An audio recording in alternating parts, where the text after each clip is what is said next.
What is up, guys? Jeffrey Wilson, right here with another episode of Everything Combat, because by God, life tends to be a fight.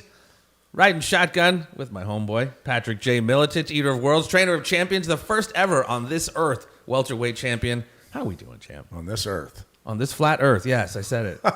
Eddie Bravo, did you hear that? I'm fucking flat. Yeah, we know it's not flat. But anyway, glad to be here and glad to pump up the upcoming Caged Aggression. For sure. Talking to some of the combatants in it, and we've got a local here tonight. Absolutely. No stranger to the Caged Aggression cage. Did we find out what the number was, bro? 15, 16? Anyway, many times in the Caged Aggression cage, some very impressive performances. I think my man's on a 3-fight win streak. I believe that's what it is. Just dominant performances. It's so cool, man, just watch these martial arts grow and just become this lethal beast. He has his hands full here coming up October 16th, closing the weekend out. LT Gray, Josh Neal, train at Summit Training Center in Delph's Pro Gym. It's the big one, man. It's for the belt, it's for the championship. My career steps are building off this one right here. Comes from a great gym, one of the best gyms in the world. I watch his videos. I expect him to be tough. He comes at you, he comes forward. You know, he's got that 5-0 thing going. He's going to fight a seasoned vet this time, you know what I mean? So it's a big step for him. Hey, what's up? My name is Montel Williams. I'm originally from Connecticut. I've been living in Las Vegas for the last 11 years and training out of Extreme Couture MMA. I'm a firm believer that I'm from the best team in the world. I have a gym full of killers. I'm extremely proud of the gym that I represent and where I'm from. I fought for a title before.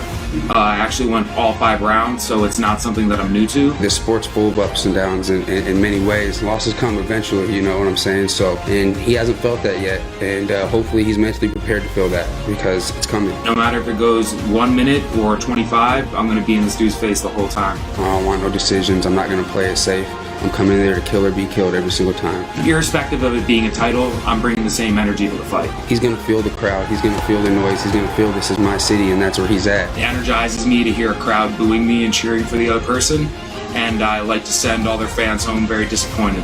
This one is it. This one's it right here. I plan on being somewhere after this, guaranteed. He's going to be there until the end and is not going to stop fighting. It's going to be fireworks, man. It's going to be fireworks. I see myself being victorious. I'm ready to bang. Bring the smoke in the cage October 16th, but with all due respect, that night you're getting smoked. Catch that at cagedaggression.tv if you can't be here in the Quad Cities. He is LT Gray. Josh Neal joining us today. What's up, brother? Not much, man. Thanks for having me back. What's going on? Absolutely. Looking very comfortable in the studio here, man. You know, last time, what was it, the first time, right? This is your second time here. Yeah. Absolutely. How's the camp going, brother? It's going good, man. You know, training hard every day, you know, stay on a pretty strict schedule all the time in and out of camp. So, I mean, it's going well. I like where I'm at right now. Without a doubt.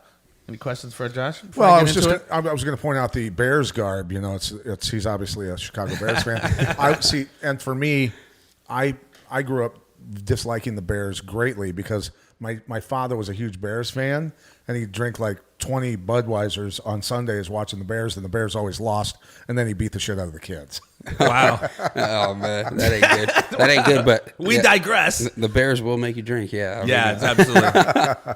Yeah, that's they did win last week, though, right? Oh, no. It was the worst performance of the season. Oh, that's right. All right, I'm sorry. We digress. So the camp's going good. Weight cut's going good. Yeah. Going on point. You know, it's on point. Everything's on point right now, man. You know, a couple weeks out, I'm right where I want to be. Ready. Absolutely. Well, like I said, we just actually had interviewed. I don't know how this will be posted, but in chronological order. But we just had a conversation with Montel Williams Jr. Sounds like a really cool cat. Mm-hmm. Anything that you've seen on him? I think he is 5-0. I think 4 of them wins came by decision. I think 1 by knockout. How's he look to you, man? Sizing him up. Looks like a gamer. He looks like he's ready to fight. You know, like I've said before, comes from a great gym, world-class gym down there in Vegas, and. What I've seen is he's a guy that's coming to fight. He's a guy that's coming to bring it. He's undefeated for a reason, and he's got some slick setups, that we've had to take eye on and train with, but or train for. But with that, it's nothing I haven't seen before. I'm seasoned, I feel. Well, and he did mention, and I'm not saying this to talk shit because you'll see it, in the interview, and he says it. He's like, no, absolutely no disrespect to you. He does train in Extreme Couture, so he said Josh doesn't train with the beast I train with, but you're saying he's not going to be able to present anything to you haven't seen. Correct. I don't believe so. I mean, I've fought guys from top gyms before. Yeah, you're in there with beasts, but when it comes down to a fight, I've been in many of those in and out of a cage. I know how to fight. What do you think about that, Pat? You had said in I think one of our last episodes, it's you could come from have a certain succession of maybe 6-0, 7-0, but it's all about who you fought. Does that make what Josh just alluded to is training with a bunch of beasts different than fighting beasts? Well, I mean, they both count, but Yeah. you've got to also take into consideration when you train with people who are way better than you, it's either going to make you better or it's going to give you a sparring partner complex, right? So that there's kind of a double-edged sword there where guys never get better because they're used to getting the shit kicked out of them, and they just don't think they can ever get good enough. You know what I mean? It just psychologically, it depends on what you do with it, right? But in the cage is when it definitely, it helps also, and I think just as much, because when the pressure's on and you're up against quality opponents and you've had a lot more experience, it definitely helps, going into a fight. Absolutely. Iron sharpens iron. And like I said, you're no stranger to the cage, and I know you train with some beasts as well. There's a very small window for a fighter. And, I mean, you're still a very young man. You're stacking up just very impressive wins. The future for Josh Neal, not to look past your opponent, but just, even outside of this fight, what do you see your future in mixed martial arts?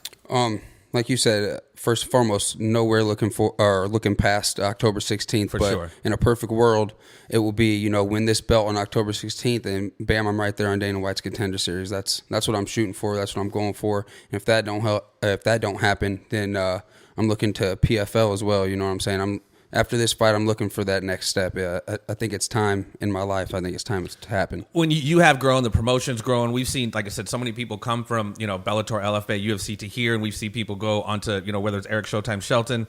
We just saw Brandon Jenkins, who had an impressive performance against Cage Aggression vet Jordan Hinman. He just went to PFL, and because of circumstances, he wound up getting into a fight for the UFC. Came up short, but he was still on Dana's radar. So, I mean, like I said, with the impressive performance you've been stacking up, I could definitely see that happening. Champ, any questions? Well, I was down at the gym today. I was watching the guys train, and Junior's running practice down there, and of course he's got a ton of experience. And that generation of fighters just after Junior, which is kind of Josh and the rest of those guys, was kind of as I was kind of transitioning to full-time TV and doing law enforcement and military stuff. But it was nice to see Junior in there coaching those guys and pointing out techniques and just positioning and what they need to do to get out of those positions. So it's fun to see that MMA is still flourishing here in the Quad Cities. So It's built a champion or two. A few. Yes. So you had mentioned, you guys, and I kind of maybe ask this too much, but I always wonder like how you guys analyze your opponent. And you said, obviously you're looking at certain tendencies, you're looking at certain things he does without giving away your game plan. He feels his wrestling base is going to be what's going to dominate the fight for him. Any thoughts on that? I mean, a lot of people I fought during my amateur career and my pro career now have thought the same thing, and more times than not, it ain't went well for them. So, I'm used to that. I'm used to that game plan from my opponent. I'm used to them, testing it out a little bit on the feet and then wanting to take it elsewhere. But like I said, I've trained years. I've trained, every single day for anywhere in a fight. I'm confident with my abilities anywhere. And so if he wants to take it there, well, he's going to have his hands full there as well. Nice. Well, and again, not to look past him, part of, I don't know, you're a veteran of the cage. Clearly, you've been training a long time. You've been fighting a long time. And again, I probably asked this too much as well. You've grown. The promotion's grown. We are a global promotion. We might broadcast regionally, but it's a global promotion with the worldwide pay-per-views. Does that does that do anything to your game plan, or is it just another day at the office? No, it actually makes me more excited. I finally got friends outside of the U.S. or in other states that can watch this instead of looking up clips on Facebook. They support me, and I appreciate all of them. So really, it just makes me more excited. It makes me want to go out there and do even better.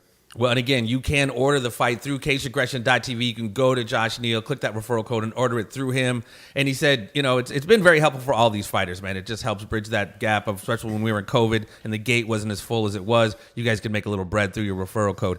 Any final parting shots to your opponent? Anything you want to say to our fans and people watching all over the world?